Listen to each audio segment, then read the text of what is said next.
We don't know the 2026 order yet. Nobody does.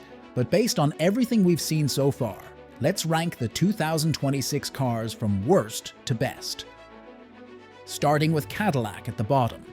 Cadillac is the brand new kid showing up to Formula One in 2026. They have no laps, no history, and we're all wishing them good luck surviving on the F1 grid. The FIA has already approved them, not without the back and forth, but lucky them, they finally got in. So what are they bringing in? A Ferrari customer engine. Since the GM's own power unit won't arrive until 2029, they had to make a deal with the oldest F1 team. But GM has already built a dedicated arm, GM Performance Powertrains, to bring their technology into F1. And the long-term goal is clear: become a full works team with an in-house power unit later in the decade. But for now, they begin the way every newcomer begins: patch things up till they get their footing. Coming with them is new staff, new systems, new car philosophy, new everything. We don't know if they'll make it though, because 2026 is a whole different ballgame. I'm placing Haas just right above the newcomers, because they are walking into 2026 carrying the same weight that has held them down for years: a small budget, a customer engine, and a project that has never fully stabilized. It's kind of hard to even feel for them. They keep acting like the kid who studies for the wrong exam every single time and shows up clueless. Okay, let's break it down. 1, they don't have a works engine. They're strictly a Ferrari customer, which means they get whatever Maranello ships over. They just get their engines and pray a miracle happens on the grid. 2, they have a history of sucking when big regulation changes come in. In 2017, they struggled. In 2022, they struggled harder. And you can most likely guess what would be happening in 2026 with new aerodynamics coming to the grid. Then there's the internal shakeup. Guenther Steiner, the face, the voice, the meme generator, the man who held that team together with duct tape and rage, is gone. Gene Haas wants more for his team. We get it, but you can't make change from thin air. The team has guts, sure, but F1 needs more than just guts. They need money, manpower, and engine integration, and Haas is short on all three. This isn't even me trying to rub it in their faces that they suck even though they do. But a massive rule rest just doesn't bode well for a small team. Right above is Steak Sauber, aka Audi. Audi's arrival in Formula One is a headline. They're new, they're fresh, and they've got that genius German engineering. But the reality is, they have big potential, but zero experience with Formula One's rules. Here's the deal. Sauber is transforming into the full Audi Works team for 2026. Brand new engine, brand new identity, brand new everything. And this is where things get risky, because everyone else is upgrading their engines, and Audi is out here building one from scratch in the middle of a regulation reset.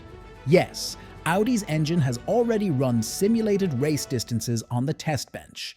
Yes, they've hired good people. Yes, the long-term project looks strong. But year one? Oh boy. Manufacturer debuts tend to be messy unless your name is Braun GP, and you discover a diffuser loophole blessed by the gods. And the chassis side isn't cleaner either. Sauber has weathered technical departures, restructuring, shifting leadership, and a constant effort to reshape the team into Audi's image. Each change may be necessary for the long-term plan, but in the short term, it affects the team's stability. So for now, they sit in 9th position, and RB goes in the next position above them. RB is the team that walks into every season with Red Bull DNA. Well, the discount version. Let's be real, RB is not a bad team. They've got solid people, improved structure, and some of the best access to tech in the midfield. But they're still the second Red Bull team, and the second team never gets the freshest fruit. So they get the leftovers, the B-spec ideas, the spare parts energy. Their identity has changed more times than Daniel Ricciardo has changed teams. From Toro Rosso, to AlphaTauri, to Racing Bulls, to Visa Cash App RB. At this point, their biggest rival is their own branding department. And no matter how good things get, they can't compete for titles. They just have to be content with shocking the midfield and grabbing a podium or two if the top teams slack. Climbing a little higher is Alpine. It was really hard placing this team here because they are currently going through a bit of an identity crisis. Their leadership spots got a huge shakeup. Zafnauer's gone, Rossi's gone, Fry's gone, senior engineers are gone. Half the org chart packed their bags before the new regs even arrived. And then the management publicly admitted that the 2024 and 2025 cars had fundamental flaws. The kind you can't duct tape, pray over, and fix with a new floor upgrade. So 2026 is a huge deal for them. They must get things right. But rather than working on things, they decided to end the Renault Works engine project. No more in-house PU, no more French power. From 2026 onward, they bolt in Mercedes engines. Now, this is not a bad call for the long term, but for a new era year, it's a bit dicey. Juggling a new engine supplier, a new car concept, a reorganized team, and the emotional damage of the last 3 years, well, let's just say they aren't climbing high up the ranks for the 2026 season. But at least they still got real resources, impressive facilities, and a history of random brilliance. Aston Martin is the next in line. I think Aston Martin wants our attention for the new season. They're ditching Mercedes power and hooking up with Honda, the manufacturer that went from GP2 engine to Thanos-level domination in the span of 5 years. This partnership could turn Aston into a weapon, or it could turn the AMR26 into a ticking time bomb that crashes and flames up like firecrackers. And this all boils down to consistency. Aston Martin doesn't have an ounce of it. 2022. They were rearranging deck chairs at the back. 2023? They woke up choosing violence and started farming podiums. 2024? Back to the midfield-ish zone. I don't even want to talk about 2025. But at least they have one thing, and that's money. So much money, new campus, new wind tunnel, and they signed Andy Cowell, the man who literally built Mercedes' hybrid-era Death Star. That move alone could age like fine wine. So Aston Martin in 2026 is a paradox. Too much potential to rank low, too much chaos risk to rank high. Now we are moving up, and Williams is in 5th position. Williams is cooking. And for the first time in over a decade, they have their direction back. Because under James Vowles, this team did something almost no one in F1 has the discipline to do. They stopped living in their better past. They stopped caring about the present. They didn't chase P7 glory. They didn't duct tape random upgrades to the car. They went full monk mode and started building for the future. While other teams were flexing 2024, 2025 upgrades, Williams was working behind the scenes for the new era. New tools, new processes, new structure, new everything. It's the first time in a decade that Williams looks like a team that knows what the plan is. And that's exactly why 2026 won't shock them. They've literally been preparing for it since Vowles walked through the door. Mercedes engines stay. The culture is cleaner. The team isn't panicking for short-term points anymore. They're playing chess while half the grid is scrambling for less than podium points. But let's stay realistic. They're not Ferrari, Mercedes, or Red Bull yet. And until proven otherwise, they will maintain 5th place. The prancing horse shows up in 4th place. Ferrari is entering 2026 like that ex who swears they've changed. And for once, they might actually be right. Because under Frederic Vasseur, the team has found direction, discipline, and a level of internal stability that has been missing for years. And that's already a championship-level improvement. Ferrari has one superpower no meme can erase. When the rulebook resets, they wake up. 1950s? They were there at the start. 2000s? Dynasty era. 2017?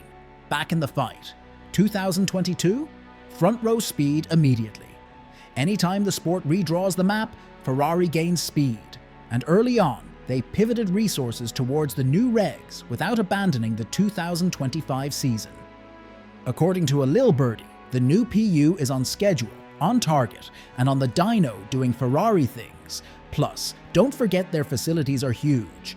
Their budget is huge, their expectations are huge, but at the same time, their heartbreak potential is huge. So Ferrari fans might have to brace themselves, because they might have leadership, speed, and now direction. But execution is not really their strong suit these days. Now we're getting closer to the top, Red Bull Racing. It's no surprise we have the beverage company here. They've gained the kind of cool confidence that doesn't shake in the face of new rules. First of all, Red Bull has built a literal engine factory inside their headquarters. Not a workshop, not a shed. A full-blown, we're tired of borrowing engines so we made our own empire.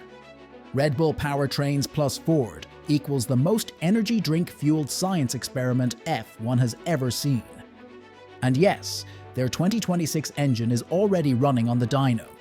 People inside the project are calling the early numbers crazy, which, knowing Red Bull, could mean insanely fast, or we broke the dyno again. Even with Adrian Newey leaving, the core Red Bull machine is still intact. This team is basically a cult, but instead of robes, they wear Milton Keynes merch and talk about downforce. Their aero department is unmatched, their operations are surgical, and they still have Mad Max. There is a catch though. 2026 is a full PU reset. This time, Red Bull doesn't have Honda's late-era cheat codes. They are the engine manufacturer learning the hard way. And the two teams above them on the ladder have been cooking hybrid technology since the pharaohs were walking around. So for once, Red Bull is not the guaranteed number one. At number 2 is McLaren. McLaren is entering 2026 like a team that finally found the cheat code and is now speedrunning its way back to the top tier. This team did more than improve. They legit evolved. The 2023 upgrade package was a full character transformation arc. One moment, they were playing in the midfield. The next, they were challenging Red Bull. And 2024, 2025 wasn't a fluke. All those shiny new toys, the wind tunnel, the simulator upgrades, the correlation fixes, they're finally online. For the first time in over a decade, McLaren is developing cars with modern tools instead of hardware last updated when Gangnam Style was trending. And with Rob Marshall and David Sanchez joining the technical team, suddenly, McLaren upgrades actually work. Lando and Oscar are also driving like they're allergic to finishing outside the podium. And looking at their team's history, they love regulation resets. 1998, 2007, even 2022 gave hints. So why not rank them number 1? Simply because they don't have a works engine. Customer engines can win races, sure, but winning a new era? That usually takes manufacturer-level synergy, and the team above them has been marinating for 2026, longer than McLaren's been rebuilding. And that brings us to the Silver Arrows. Mercedes is entering 2026 like they already know the script. Because honestly, they might have written it. No team in modern F1 history has abused a regulation reset harder than Mercedes. 2014? They did more than win. They started an 8-year dictatorship. And in 2022? Okay, yes, the zero-pod concept cooked itself. But then James Allison walked back into the office like a strict parent coming home early. And suddenly, the physics remembered who was boss. For the new season, Mercedes is walking around saying things like, "We feel very confident." And Mercedes does not talk like that unless the numbers are doing backflips. Their new power unit is already deep in development. And here's the cheat code. Mercedes is the only team entering 2026 with full works engine continuity and a stabilized chassis operation. Everyone else is switching partners, building new factories, scrambling, adjusting philosophies, or winging it. But not Mercedes. They're just sharpening the sword they've been forging since 2014. The driver lineup will be solid. The technical spine is intact. The PU division is basically a cult of overachievers. And the team has been preparing for this reset since before Drive to Survive, even discovered stereotypes while everyone else is trying to survive the reset. Mercedes is busy trying to own it.